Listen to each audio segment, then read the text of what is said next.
স্বাগত দীপ্ত সংবাদের সঙ্গে আছে আমি আনোয়ার হোসেন।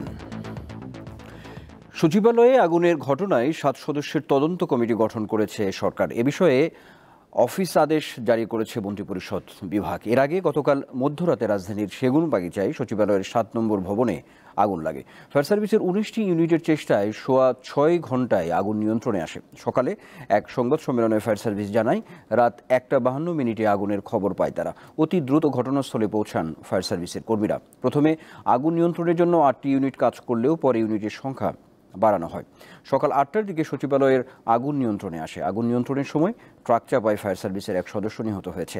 আহত হয়েছে একজন।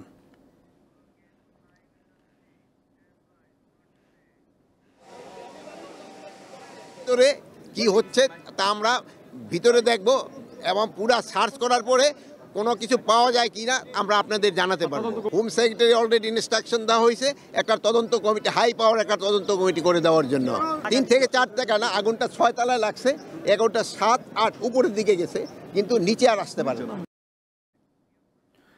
দর্শক, সচিবালয়ে আছেন সহকর্মী মিজানুর রহমান, সবশেষ খবর জানাচ্ছেন তিনি।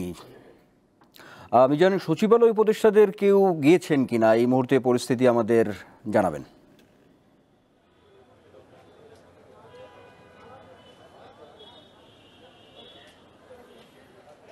পরিস্থিতি আমরা সকাল থেকে যেমনটা পর্যবেক্ষণ করেছি, এখনও একই রকম অবস্থা আছে। অর্থাৎ সচিবালয়ের ভেতর থেকে যারা হচ্ছেন কর্তৃপক্ষ আছে সচিবালয়ে, বিভিন্ন উপদেষ্টা কিংবা প্রত্যেকটা মন্ত্রণালয়, সেই মন্ত্রণালয়ের পক্ষ থেকে আমাদেরকে আজকের আগুনের কর্মকাণ্ড নিয়ে তেমন কোনো ব্রিফ করা হয়নি। স্বরাষ্ট্র মন্ত্রণালয় সকালে যে ব্রিফটি করেছিলেন সেটি সবশেষ ব্রিফিং বলা যায়। এরপরে তদন্ত কমিটি গঠন করা হয়েছে এই পর্যন্তই, এবং আমরা চেষ্টা করেছি সচিবালয়ের ভেতরে প্রবেশের জন্য, কিন্তু এখন পর্যন্ত সংবাদকর্মীদেরকে সচিবালয়ের ভেতরে প্রবেশ করতে দেওয়া হয়নি। আর আমরা সকাল থেকে যেটা দেখেছি যে সচিবালয়ের যেই প্রধান সড়কটি আছে সেটি বন্ধ রাখা হয়েছে নিরাপত্তার স্বার্থে।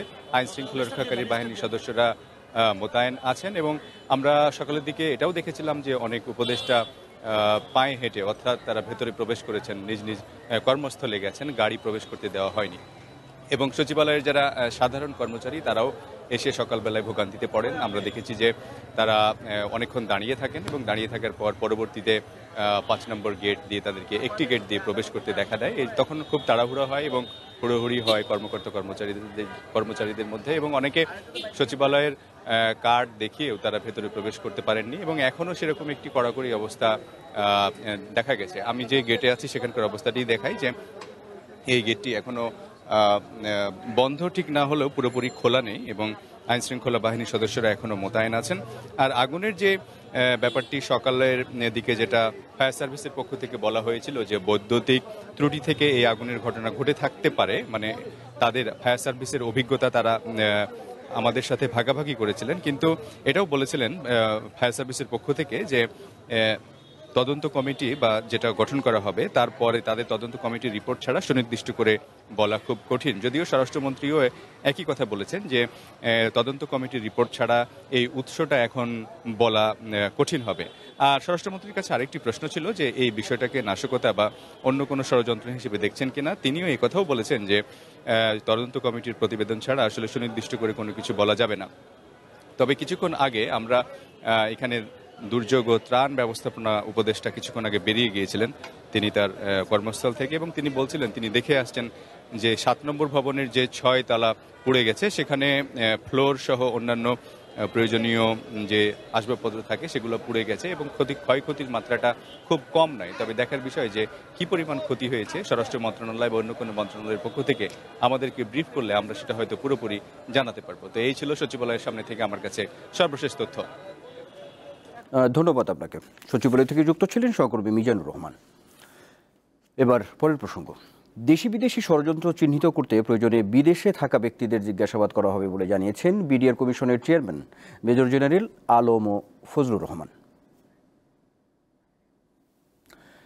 সকালে বিজিবি সদর দপ্তরে ঢাকা ব্যাটালিয়নের সভাকক্ষে বিডিআর হত্যাকাণ্ডের রহস্য উদ্ঘাটনে গঠিত জাতীয় স্বাধীন পূর্ণাঙ্গ কমিশনের প্রথম বৈঠক অনুষ্ঠিত হয়। বৈঠক শেষে তিনি আরও বলেন, ঘটনার সঙ্গে যারা জড়িত তারা বিভিন্ন দেশে আত্মগোপনে রয়েছেন। তাদের জিজ্ঞাসাবাদের জন্য যেসব দেশে চিঠি দেয়া হবে। নিরপেক্ষ ও নির্মোহভাবে ঘটনার তদন্ত করা হবে, যাতে কেউ প্রশ্ন তুলতে না পারে। জাতিকে অন্ধকারে রেখে কাজ করা হবে না, বরং সুষ্ঠু তদন্তের স্বার্থে প্রতিটি ধাপের অগ্রগতি জাতিকে জানানো হবে বলেও জানান তিনি। বিডিআর বিদ্রোহের ঘটনায় কোনো দেশকে এখনও চিহ্নিত করা হয়নি উল্লেখ করে কমিশনের চেয়ারম্যান বলেন, জিজ্ঞাসাবাদের জন্য প্রয়োজনে দেশের বাইরে প্রতিনিধিও পাঠাবে বিডিআর কমিশন। 2009 সালের 25-এ যেহেতু দেশি বিদেশি ষড়যন্ত্রের কথা বলা হয়েছে, তার একটা পার্ট হলো যে আমাদের দেশের অনেকেই হয়তো এই কমিশনের জিজ্ঞাসাবাদের সম্মুখীন হবেন। এইসব ব্যক্তি 5 আগস্ট যে বিপ্লব হলো, সেই বিপ্লবের পরে দেশ থেকে তারা চলে গেছেন। আমরা জানি এতটুকু যে দেশে যায়, এবং প্রয়োজন হলে আমরা ওই দেশের সঙ্গে আলোচনা করে যদি এক্সট্রাডিট করা সম্ভব না হয়, তাহলে আমরা টিম পাঠাবো সেখানে তাদেরকে টেস্টিফাই করার জন্য, তাদের স্টেটমেন্ট নেওয়ার জন্য। রাজধানী সহ সারা দেশের তাপমাত্রা সামান্য কমেছে। বিশেষ করে উত্তরাঞ্চলে শীতের তীব্রতা এখন সবচেয়ে বেশি। দেশের সর্ব উত্তরের জেলা পঞ্চগড়ের উপর দিয়ে প্রবাহিত হচ্ছে মৃদু শৈত্যপ্রবাহ। রাত থেকে সকাল পর্যন্ত ঘন কুয়াশায় ঢেকে থাকছে পুরো এলাকা।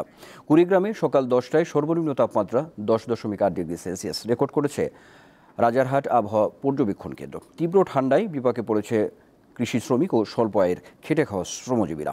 দিনাজপুরে আসন্ন ইরি বুড়ো মৌসুমে ধানের বীজ তোলা নিয়ে শঙ্কা দেখা দিয়েছে। ভোরের দিকে ঘন কুয়াশায় আর কনকনে ঠান্ডার মধ্যে অনেক বীজতলা ক্ষতিগ্রস্ত হচ্ছে। সকাল 6টার দিকে দিনাজপুর আবহাওয়া অফিস সর্বনিম্ন তাপমাত্রা রেকর্ড করেছে 12.5 ডিগ্রি সেলসিয়াস। সকালে নওগাঁর সর্বনিম্ন তাপমাত্রা পরিমাপ করা হয় 12.3 ডিগ্রি সেলসিয়াস।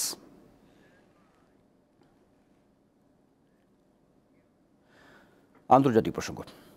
এবার ইসরায়েলি বর্বর হামলায় গাজার 5 সাংবাদিক প্রাণ হারিয়েছেন। বৃহস্পতিবার ফিলিস্তিনি কর্তৃপক্ষ জানায়, গাজা উপত্যকার মধ্য অঞ্চলের একটি হাসপাতালের কাছে ইসরায়েলি হামলায় 5 জন সাংবাদিক নিহত হয়েছেন।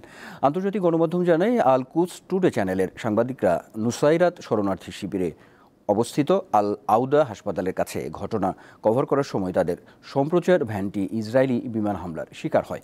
সামাজিক যোগাযোগ মাধ্যমে ছড়িয়ে পড়া ঘটনাস্থলের ফুটেজে একটি গাড়িতে আগুন জ্বলতে দেখা গেছে। নিহত সাংবাদিকদের নাম ফাদি হাসুনা, ইব্রাহিম আল শেখ আলী, মোহাম্মদ আল লাদা, ফয়সাল, আবু আল কুমসান এবং আয়মান আল জাদি। তবে এ বিষয়ে ইসরায়েলি কর্তৃপক্ষের কাছ থেকে তাৎক্ষণিক কোনো মন্তব্য পাওয়া যায়নি। এই ছিল এখনকার মতো আমাদের পরের সংবাদ বেলা 3টায় দেখার আমন্ত্রণ রইল। আর সর্বশেষ তথ্য বিনোদনের সব খবর জানতে আপনিও যুক্ত থাকুন দীপ্ত ডিজিটাল প্ল্যাটফর্মগুলোতে। ধন্যবাদ সবাইকে।